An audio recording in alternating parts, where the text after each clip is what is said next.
3 años, más o menos aproximadamente cuando se recupera la democracia en el club, porque yo sentía la necesidad en ese momento que había que escribir una historia para que esta historia, ustedes vieron recién, no vuelva a repetirse. Ustedes, cuando el club fue manejado durante muchísimo tiempo por una persona innombrable para nosotros, por lo menos para los de mi generación, ninguno de ustedes todavía había nacido. Fue en esa década del 90, una década por ahí un poco controvertida, una década en que a nivel país nosotros estábamos viviendo las entregas de las empresas nacionales a la privatización, en donde se crea un sujeto, en donde uno debería ser por decirlo de alguna manera, un empresario exitoso, si no, no existía. El individualismo, el personalismo. Esa década del 90 crea ese tipo de sujeto social. Condice justamente con que el club en ese momento, del cual se apodera un grupo de gente, condice con esa década del 90 tan controvertida, en donde de alguna manera se presta para que todo esto suceda. Ustedes me dirán, ¿y cómo se logra todo esto? Bueno, a partir del año 94 el club tiene elecciones fraguadas en ese momento, y bueno, y de ahí empieza una gestión de gobierno en el club, en donde estaba teñida por por la corrupción, por la asociación ilícita y por el manejo de las barras bravas. Ustedes dirán, ¿cómo se hace para que una comisión directiva se apodere de una institución tan importante como esta, como la nuestra? Y bueno, yo me atrevería digamos, como a poder pensar que esto fue un gobierno dictatorial. Ustedes imagínense un gobierno dictatorial en un país. Nosotros los hinchas de Newell's vivimos un gobierno dictatorial en el club. ¿Cuáles son las características de un gobierno dictatorial? Por ejemplo, que se puede dar en cualquier parte del mundo, en cualquier espacio de la historia. Y bueno, hay un dictador en donde se apodera de los lugares, en donde cierra lugares para que no funcione el grupo de gente. Esos lugares, podríamos llamarlos los no lugares. No existen lugares abiertos, no existen lugares de socialización. No existen lugares en donde uno pueda conversar con el otro, porque eso es peligroso para el dictador. Y además, otra de las características que tiene un gobierno dictatorial es un brazo armado. Que en este caso nosotros lo vamos a extrapolar y vamos a decir, bueno, un brazo armado en un gobierno militar son los militares. En este caso era la barra brava. Yo no sé qué viso de realidad tienen ustedes, porque son muy chicos, de lo que saben de lo que pasó en la historia de Newell's. Durante 14 años este hombre gobernó el club, y durante 14 años había grupos que pedían que el club se le devuelva a la gente. Nosotros queríamos elecciones, queríamos recuperar la democracia en el club, y fue muy difícil. ¿Por qué? Porque un dictador, para que esto no suceda, ¿qué hace?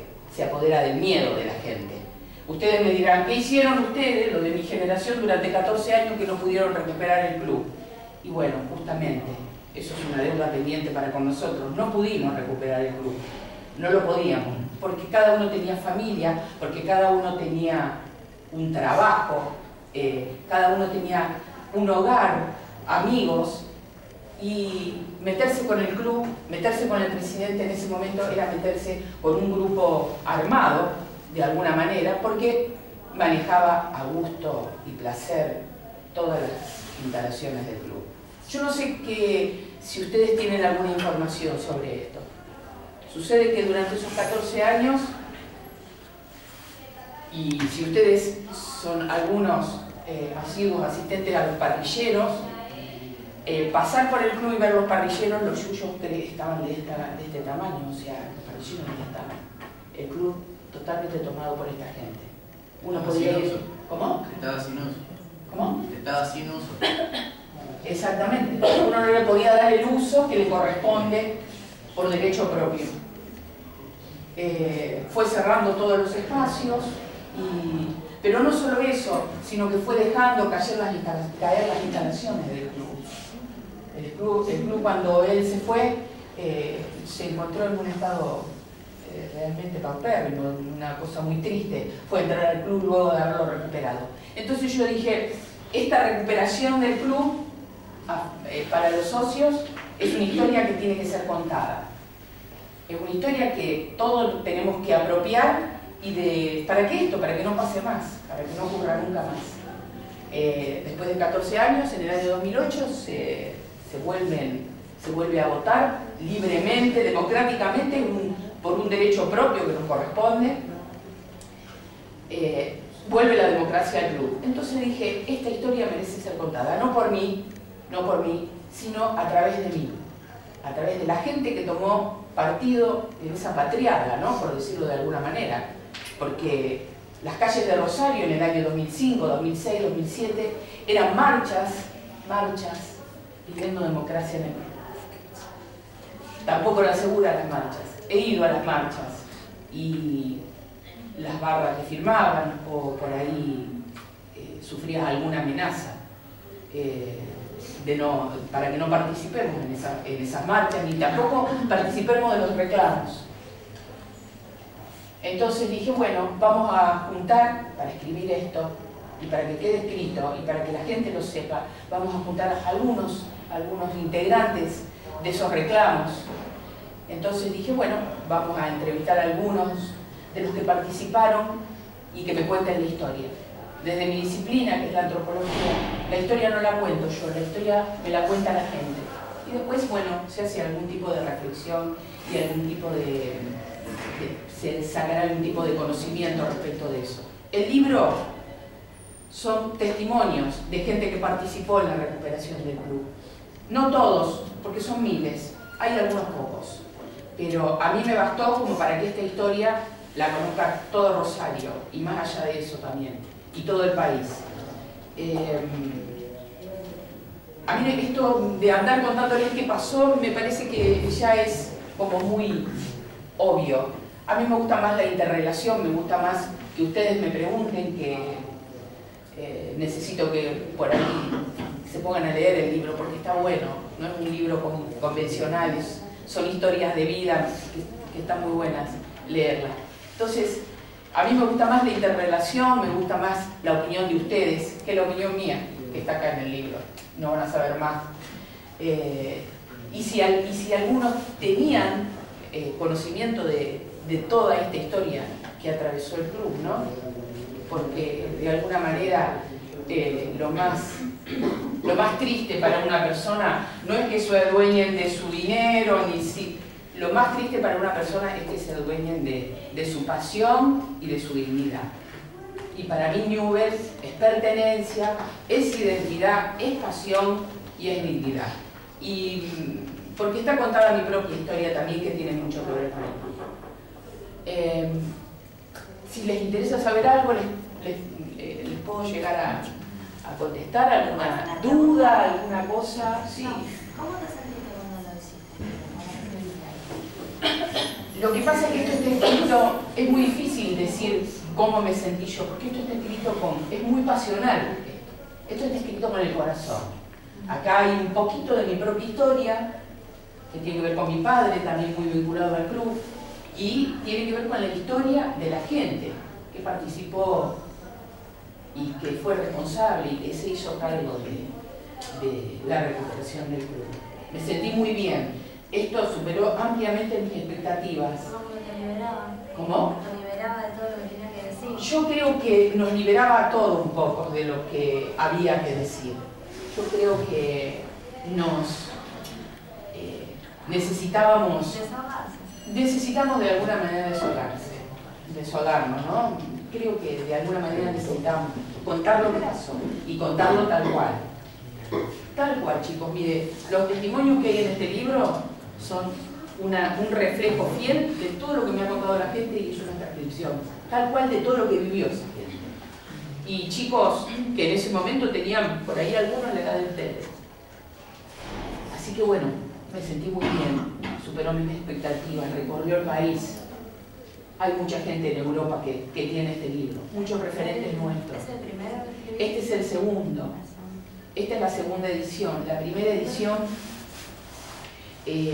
por eso está dedicado a Malvinas, a la escuelita de fútbol de Malvinas. La primera edición, bueno, fue donada directamente a la escuelita de fútbol. Y como después de ese momento siguieron pasando cosas en el club, sí, se siguió generando de alguna manera el trabajo de la gente en el club, yo dije, bueno, vamos a sacar una segunda edición y contar, por ejemplo, la llegada del Tata al club, que eso fue una cosa, la verdad que muy importante para nosotros. La llegada de Martino al club me pareció que no podía dejar de faltar. Como también el reconocimiento de parte de la FIFA, reconocer este club como el más grande del interior. Y también hay algo muy interesante, saber de dónde venía el himno de Newell. ¿Quién escribió el libro de Newell? Está la historia de este señor que se sentó un día y dijo, vamos a escribirle, vamos a ponerle identidad a esta pasión, y se puso a escribir y escribió el libro de Newell. La historia de este hombre que se llamaba Néstor Sapietro, con cuyo hijo me encuentro un día de casualidad, y miren qué casualidad tan grande, que me encuentro con él, y el hijo del que escribió el libro de Newell es un fanático de Central. Entonces él no se podía explicar cómo su padre le podía haber escrito un himno a Newell. Y bueno, ahí está escrita la historia. Está escrita también la labor de la subcomisión del hincha. Ustedes saben que la subcomisión del hincha en este momento hace una labor muy interesante, una labor social muy interesante. Esto de juntar juguetes para el Día del Niño, de llevar a los barrios a un grupo de los chicos a presenciar el partido, los días que hay partido, los van a buscar y bueno, los contienen durante toda la tarde. Es una labor social muy interesante, chicos que a lo mejor nunca han ido a una cancha y nunca han presenciado un partido de fútbol, ¿no? De alguna manera, como para que también ellos tengan acceso a una tarde diferente. Y hay algunas otras cosas contadas, el agradecimiento de la primera edición que se agotó rápidamente y por eso para mí era una necesidad muy imperiosa de sacar la segunda edición. Y yo creo que nada más, es muy lindo, tiene fotos, fotos de los clásicos y bueno, es, ya les digo, un trabajo que me llenó de pasión y me llenó de gratitud porque justamente también Newell forma parte de mi identidad. ¿Alguna cosa que quieran saber? Yo. Sí. ¿Usted sufrió algún tipo de amenaza, digamos? No, yo directamente no, porque yo en ese sentido fui muy cuidadosa. Yo pasé otras décadas que fueron las décadas del 70, en donde aquí sí padeció un gobierno militar y ahí sí había que tener recaudo y había que ser precavido y bueno, entonces no digo que esto fue igual, pero que se asemejaba, que te estén filmando o que te apuren de alguna manera, que te hagan sentir miedo de estar reclamando lo que por derecho propio te pertenece. Yo no, pero muchos conocidos míos sí. Es más, han sufrido lesiones, los han golpeado, les han pintado la casa entera, el auto, han sufrido muchas agresiones, mucha de la gente que me ha dado su testimonio. Sí. Y bueno, era una herramienta, ¿no? Era una herramienta para no participar, para no intervenir, para no sacarle del club, no sacárselo de su pertenencia, porque ya ellos eran los dueños y entonces uno que podía reclamar, ¿no? Entonces, no, yo personalmente no he sufrido agresiones, ni siquiera ni siquiera no me han acosado ni nada por el estilo. Puede ser que a mi hijo sí, mi hijo ha venido asustado más de una vez a mi casa porque lo habían, digamos, apurado o le habían hecho sentir miedo, pero bueno, todo eso se supera y todo pasa. Ahora, perdón, ¿y por todo eso los testimonios son anónimos o tienen un nombre?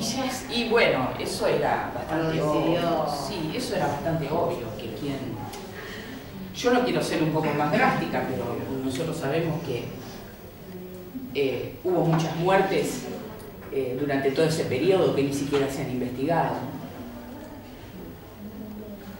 Yo tengo un vecino que formaba parte incluso formaba parte de la Barra Brava y murió, no sé, de una manera muy extraña y nunca nadie averiguó nada. Formando parte de la barra, ¿te imaginas si no formaba parte de la barra? En el video hay un nombre, el nombre de Walter, yo no sé si vos te acordás, cuando se enfrentaron las barras acá en el barrio Las Flores, que venían de Buenos Aires y demás, que mataron a un chico de 14 años. Y eso quedó impune, o quedó en stand-by, Pero ahora se está haciendo el juicio. ahora se está haciendo el juicio. Porque mi papá porque era el primo. ¿Cómo? Mi papá era el primo lejano, pero era primo. De Walter, de ese nene. Pero se está haciendo el juicio. Y bueno, Se están recaudando cosas que estaban, no. Es lo que corresponde, ¿no? Pero me parece que en su momento yo lo veía venir como que iba a ser no sé, digo, esto, acá nunca van a encontrar ningún culpable o... Sí, da esa sensación, como que Da está esa tratando sensación. que la justicia, yo no sé si cuando llega, como he dicho, ¿viste? La justicia, Sí. tener mejor justicia, Da esa da esa sensación, sensación ¿no? de que no van a averiguar nada porque no les interesa, pero bueno,